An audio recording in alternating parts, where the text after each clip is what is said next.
Coming up now on Animal Outtakes. Now, the best way to watch these birds is to bring your binoculars. Right. We're going to do some birding. It's a hobby that almost anyone can do. He has a very interesting snout. We'll meet this little lizard who comes with a massive name, all because of what is on the top of his head. Tortoise this big, when it's warm, can easily go through about 2 heads of romaine lettuce in the course of the day. Okay. And while they might be strictly vegetarian, can a sulcata tortoise make a good pet? This and much more straight ahead on Animal Outtakes.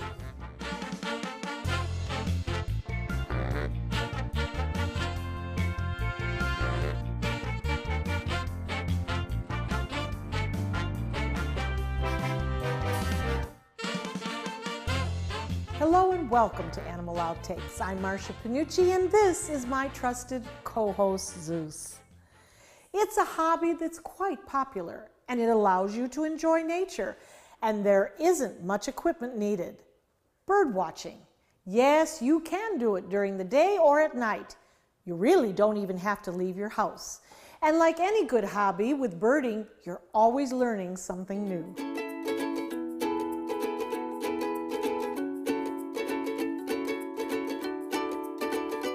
You're sitting on a gem here. Definitely. And it's kind of a quiet gem. Mm-hmm. Florida is, well, pretty flat. So when you see a large 85-foot tall mound like this one in Sarasota County, many would assume it was an old landfill. But they are mistaken. This area, called the celery fields, is man-made, but it actually was created to prevent flooding. The celery fields was developed for conservation here in Sarasota County. How about when this started and why did it start? Well, years and years ago, the houses, especially along the Philippi Creek Basin, whenever we had storms or hurricanes, many of the houses would get flooded out actually, sometimes dozens at a time. And so it was a perennial problem for the county. And so the solution was that the county purchased 300 acres originally from the last remaining celery farmers, actually, and that was in the early 90s. And then it took them about 5 or 6 years to re-engineer the 300 acres in order to hold the capacity of water in times of flood. And there are gates and control gates, there are canals and berms all around the system. And when there's a heavy flood, the county can close the gates and minimize the flow downstream. So it's a public safety facility, basically. But in the process, it became a beautiful area for all of us to enjoy, and especially to attract birds. Right. The Gulf Coast birds. Right. So who might we identify when we're here at Celery Fields? Well, we've recorded about 224 species of birds. The county planted more than 200,000 plants, attracting wildlife and lots of birds. What type of birds would we find here? Well, this is traditionally a marsh or a swamp area. And historically, this was actually a sawgrass marsh eons ago. And so you would get marsh birds. You would get gallinules and snipe and rails and wading birds. The wading birds that you normally see around town, herons and egrets and so forth, they are swamp and wading birds that they get their food from water. They're fish eaters.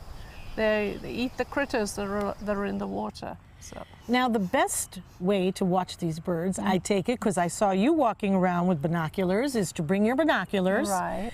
Come early in the morning, Right. and take a look. That's right. And the county, as part of their restoration, they built 2 boardwalks. And every day on these boardwalks, we have docents, birders, people who love to share their birding knowledge with people.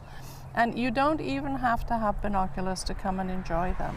You can just come out there. They have a telescope and they usually put it on a bird that it's always fun to see, a bald eagle or a kingfisher or something. In this high-tech world that we live in today, where we're always looking at the internet and just not really experiencing, why then does something like the celery fields become so important? Do we really need it? to see the birds, to understand the ecosystem? Or could we exist without it? Oh no, we couldn't. We couldn't. One of the things about getting outside and looking at birds, for example, which is my particular interest, it increases your powers of observation in other areas. You see a bird in a particular tree, and you wonder why that bird is in that tree. And what is that tree? What is that tree called? You need to get out there to experience it, and everything's connected in nature. And so there's something unbelievably refreshing about birds and about wildlife. And birding is a hobby that can happen just about any place you travel to. You can check out the National Audubon Society's website for more information on species and groups in your area. Here's a fun fact. There's about 10,000 different species of birds in the world. So if you're a bird watcher, you likely won't run out of new birds to spot anytime soon. From birds to reptiles, our next animal is a unique kind of lizard.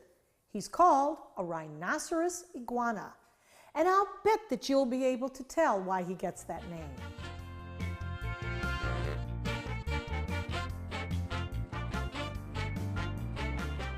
Troy, Yes. you have got a fruit here, and he's called a rhinoceros iguana. Yes, ma'am. And he's looking at me, Yep. and I can't tell if he's in love or he's unhappy. You know, it's his first time away from the facility. He's 2 years old. Yes, this is the rhinoceros iguana, known as the Goliath dragon. Don't ask me why. But you know what's very interesting? He's got a leash. Yep. What do? Take him for a walk? And a little harness. It's his first time away, and if he got down, we wouldn't want him. They're a very rare animal. You know, they're the most common in the pet trade, but not a lot of people have them. And I wouldn't want him to get up in a tree and get stuck out here, and we'd have a nightmare. This way, he's got a little leash. If he jumps down, he can't get too far. And they're fast. They are fast. He has a very interesting snout. Yes. Can you tell us about that? Yes, these little horns on the top of his head is how he gets his name, the rhinoceros iguana. So he's going to show you inside his mouth too there, it's real blue. These are little bony structures that look like a little rhino. Yes. And they sit there and they're real hard, and as they get bigger, that's how they get their nickname, the rhino iguana. I see, and he's got that rounded snout. Sure does. Yep, they're pretty much terrestrial. They're not an arboreal species. They spend a lot of time on the ground. They're actually very, very tolerant of other animals and people on their native land. People feed them. So there's a little spot on the top of the head here. It's almost like considered a third eye. So their brain detects stuff coming over their head. Did you see how that works? Oh, I saw that. And that's a defensive mechanism for predators. So like if a bird flies over or something comes over top of his head, he can see it. And so what he's trying to say is, I'm going to open my mouth and kill you if you grab me. He's just doing it out of fear. But he's doing really well for his first time away. At the house, he's very, very comfortable at the house. So he sits with everybody. Even my mother comes over and tickles him, and he stands there. Everybody loves him. Good for Mom. His name is Oogie Boogie. Oogie Boogie. Now, he's not exactly the prettiest. Yeah, I mean... Does he suffer from not being gorgeous and handsome? No, what I can do is I can turn to the side here. He's in shed right now. So let me spin this way.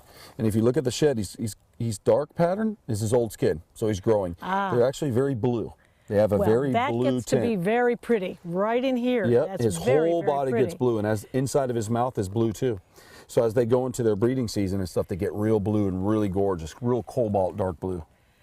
Now, what does his diet consist of? They're omnivorous, so they're opportunistic. They eat a lot of vegetation, crickets, bugs, fish, anything that they can grab a hold of. I mix the diet up. We use a zoological diet. I give him a form of tortoise chow, which is a pellet form, and then we give him little bits of meat sometimes, and then a lot of greens and a lot of healthy stuff for his body so he can metabolize good. Now, how big will he get? About 54 inches. So he's going to get anywhere, they average anywhere from 2 feet to a little over 5 feet. Okay. But very, very, they're one of the girthiest lizards on the planet. And they have another cousin called the Cuban rock iguana that can live up to 80 years. Oh my goodness. Those horny bumps on the top of the snout may be where the rhinoceros iguana gets its name. But then again, it might have something to do with their hefty size. While the rhinoceros iguana won't get as long as a more common green iguana, the rhino iguana can weigh nearly twice as much. Next up on Animal Outtakes, this kind of eagle may not be as well known here in the States, but one look and and you will see she commands attention. There is no mistaking she's an eagle. Eagles do have an attitude. They're very high-strung birds. And she knows that she's dominant. She knows she's top of the food chain, and she will remind you of it.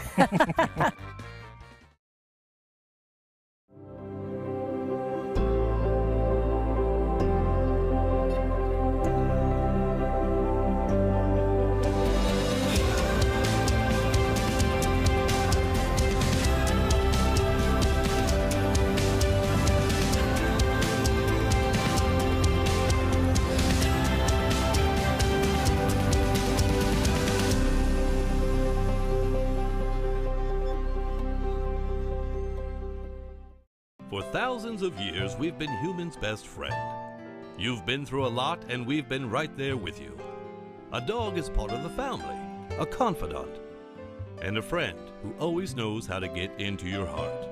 So what happens to our beloved companions when we can no longer care for them? This is why we've created Dante's Den, an innovative, state-of-the-art facility that will provide care for up to 100 dogs. Dante's Den is a community for joyful dogs. Millions of Americans face uncertainty when planning for the future of beloved pets who may well outlive them. Dante's Den is a charitable organization, so in whatever capacity you can, please lend your support so that we may continue this most wonderful work. Dante and I would like to thank you for watching and for also opening up your hearts to our wonderful community of joyful dogs. Learn about the many ways you could become involved by visiting dantesden.org. The crested caracara is listed in Florida as threatened. Their numbers have declined due to many factors, including illegal hunting. Help support efforts to eliminate the threat of illegal hunting, not just for birds of prey such as the caracara, but for all wildlife. Always alert authorities if you see people hunting illegally, or if you see wildlife parts such as feathers being sold illegally.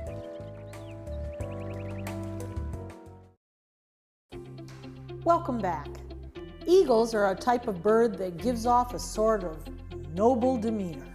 They are a symbol of power and strength. And as you're about to see, our next guest proves just that.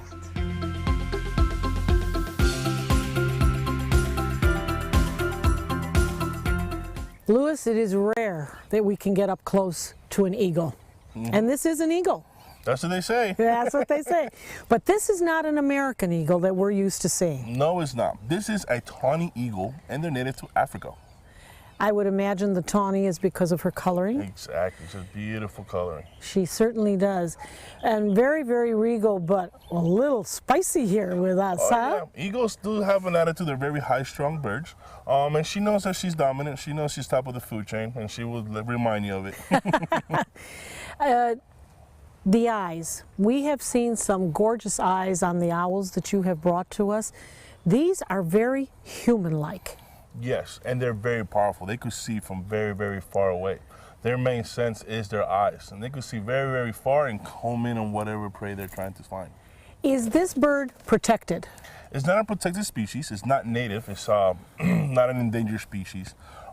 There is abundance of them in Africa. There are. But they're rather rare here, wouldn't you say? Yes, we're very far from Africa, so you don't find them a lot over here unless they're in captivity. Sure. Now, what does she usually have as her diet? Well, her diet varies. She will eat rats, she'll eat quail, she'll eat rabbits. Depending on her weight, she has a very diverse diet.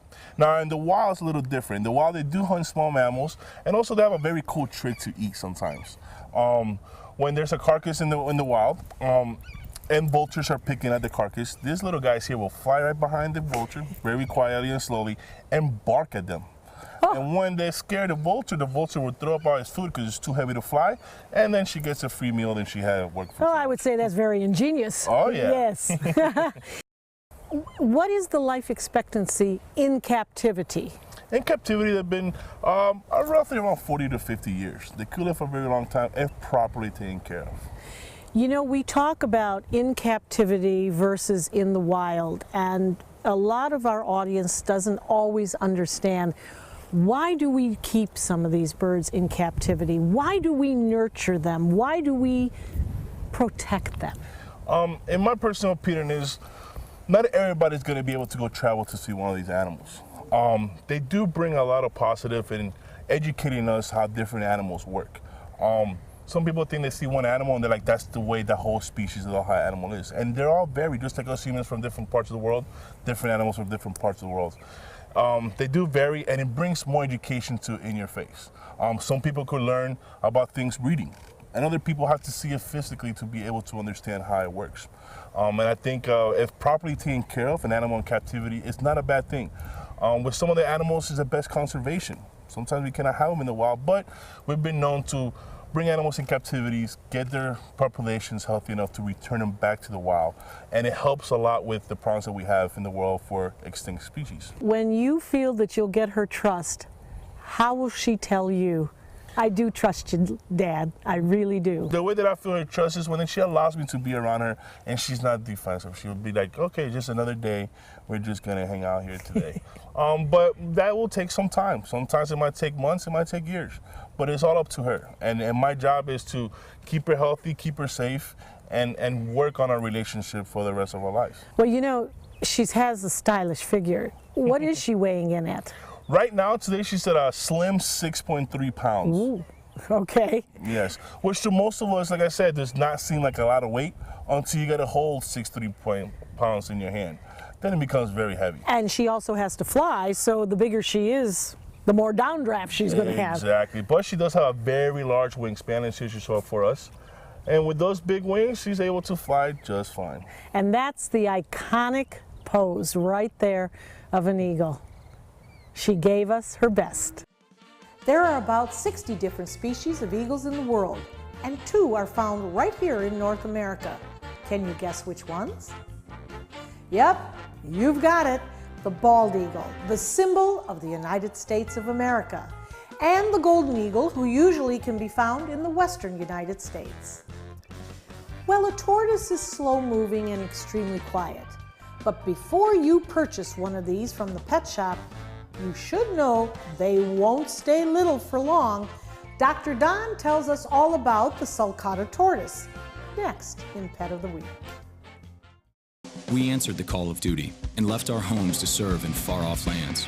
Now we answer another call, this time at home, in our own communities, to respond in times of chaos, to use our strength, our skills, and our experiences to bring hope amid devastation and destruction. Together, as a team of brothers and sisters, we're continuing our mission to make this country a little stronger and a little better each day. We are Team Rubicon. If you're only hungry for a slice of apple pie, why buy the whole pie? And you certainly wouldn't want to pay for an all-you-can-eat buffet. So if you don't use your cell phone that much, why get charged for a plan that's too big, or even an unlimited plan? Luckily, there's still a wireless company that shares your values. Welcome to Consumer Cellular. Our average customer pays about $25 a month for everything they need. Many pay even less, as plans start at just $10 a month. You'll get a straightforward bill that's easy to understand, with no surprises, and all the attention you deserve from our friendly customer service team. No wonder Consumer Cellular has received J.D. Power Awards for highest customer service. Plus, if you're an AARP member, you'll receive special discounts. It's easy to switch. You can even keep your phone and your number. So stop paying for more than you need and start your 30-day risk-free trial today. Call 800-457-2317, go online, or visit a Target store today. It is the largest species of land tortoise in the world.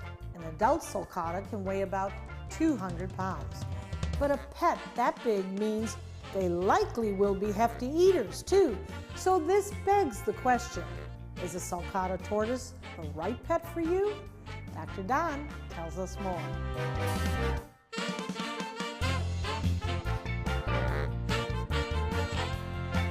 Dr. Don, we love turtles, and this is a sulcata. It's a tortoise already. Okay. Sulcata, or an African spur-thighed tortoise.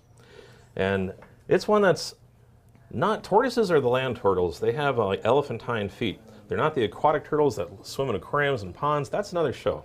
Okay, total different care. And they range in size. This is about a 2-year-old to 3-year-old girl that was an owner give up, and you see the pyramiding of the scutes. Each of these are called a scute. They should have kind of a dome shape. So the kids probably fed an inappropriate diet, a little too much protein, etc. These are ones that are true a vegetarian kind of thing. They love like the greens, the mixed greens, etc. Occasional vitamins, that kind of thing. They're meant really to be outdoors. And if you have a tortoise, if you live in the South, if you live in Florida, if you live in Texas, Alabama, desert Southwest, you can have this tortoise. They're great. They're like Africa's version of a gopher tortoise. They can get over 100 pounds. I've seen them like 200 pounds, and they can live about 200 years, so it's going to be a generational pet. But it's not going to be something you can take care of in an apartment in New York. Most of these guys, I wind up getting for free all the time. Hey, I can't take care of my 100-pound tortoise. I'm moving. I just got stationed somewhere else. I got married, divorced, whatever. Or my tortoise keeps escaping. They can like break through a chain link fence. I remember when I was a child, my tortoise was in my bathtub until my mother got a hold of that tortoise and out to the backyard it went. You mentioned something very interesting about the domes on the shell and of the discoloration. And why do you feel that that happened? Inappropriate diet. Inappropriate levels of calcium, phosphorus, vitamin D3, and it won't affect, it'll be cosmetic. But if the kid's okay and lives outside year-round now, and the weight is fine, they should feel heavy when you pick up a tortoise. They should feel, imagine them like half full of water. And once again, when you're done playing with your tortoise, you wash your hands. 5% salmonella rate, nothing compared to a snake. But once again, not for everybody, not for people that are super immunosuppressed, immunocompromised, and do your research, find out if you can have one of these guys, and if you can meet their needs. And if you can't, don't get them. Tortoise this big, when it's warm, can easily go through about 2 heads of romaine lettuce in the course of a day. Okay. So make friends with your greengrocer. That sounds great. By the way, the waste at produce markets is phenomenal. They'll also eat like tomatoes with thumbprints in them, and bananas that are quote too ripe. Banana that's yellow with brown spots. That's the right banana. People don't want to buy them like that. If you had a pile of banana meat and banana skins, they'd eat the banana skins first. Then they'd eat the banana meat. They're marvelous animals. These guys would love it. Absolutely love it. They'll eat apples, you name it. They're just produce eating machines. Well, Raquel, you just lived up to your name. Just a gorgeous girl. As Dr. Don would stress, do your research before you become the parent to any animal. Make sure you are the right fit for each other.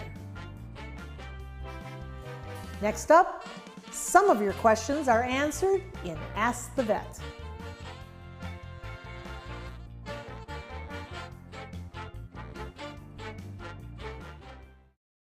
For thousands of years, we've been humans' best friend.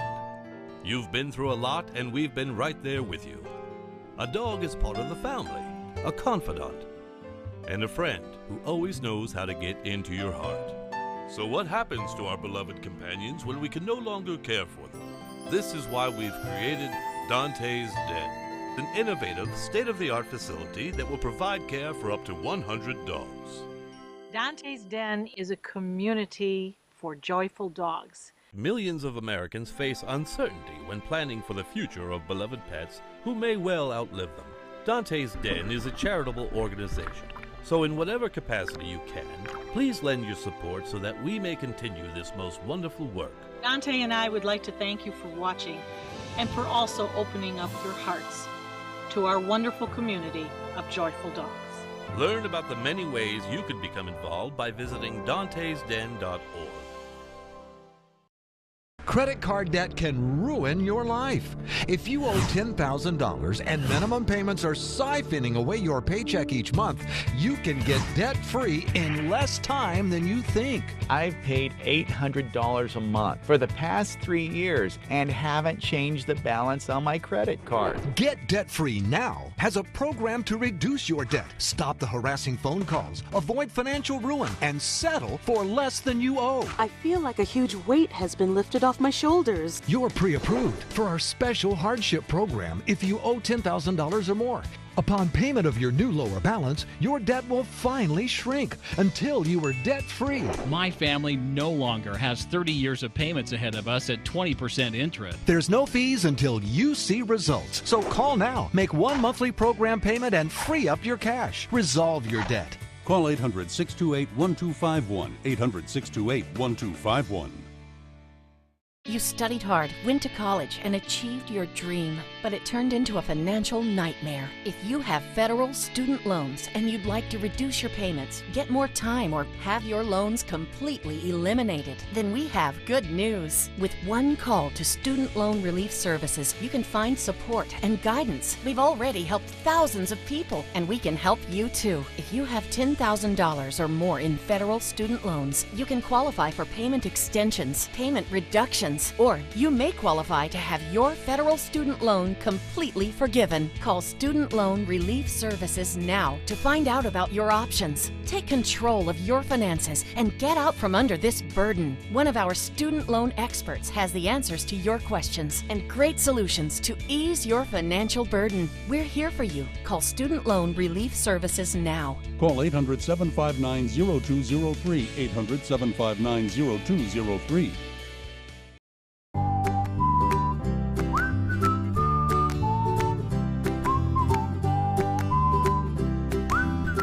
Some of the most common foods found in our refrigerators can mean trouble for our pets if they eat them.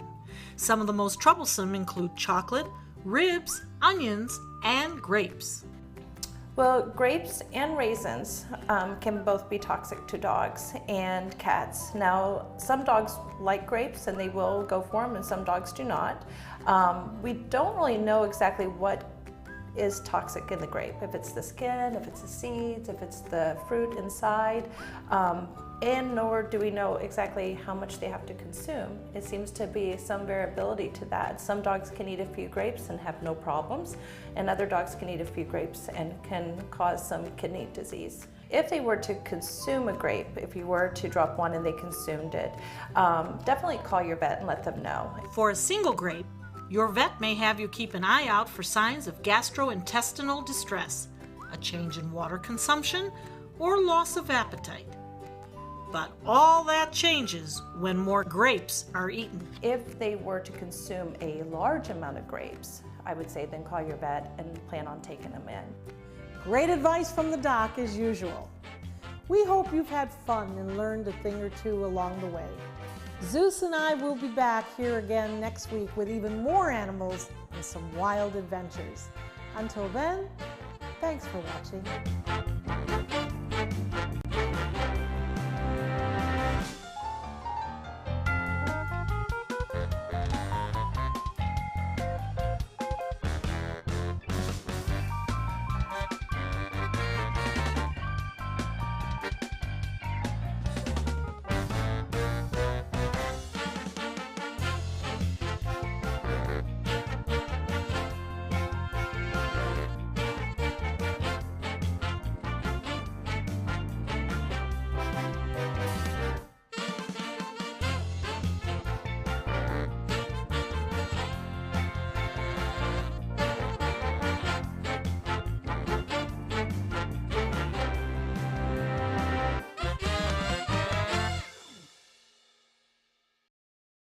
If you're only hungry for a slice of apple pie, why buy the whole pie? And you certainly wouldn't want to pay for an all-you-can-eat buffet. So if you don't use your cell phone that much, why get charged for a plan that's too big, or even an unlimited plan? Luckily, there's still a wireless company that shares your values. Welcome to Consumer Cellular. Our average customer pays about $25 a month for everything they need. Many pay even less, as plans start at just $10 a month. You'll get a straightforward bill that's easy to understand, with no surprises, and all the attention you deserve from our friendly customer service team. No wonder Consumer Cellular has received J.D. Power Awards for highest customer service. Plus, if you're an AARP member, you'll receive special discounts. It's easy to switch. You can even keep your phone and your number. So stop paying for more than you need and start your 30-day risk-free trial today. Call 800-457-2317, go online, or visit a Target store today. Enjoy some of the best Suncoast restaurants on me. Just go to mysuncoast.com/dining, sign up for the newsletter if you haven't already, and you can win a $50 gift card to a restaurant in our area. We'll pick a winner each week, so go on our website and sign up now. ABC 7, your official Florida lottery station for the Suncoast.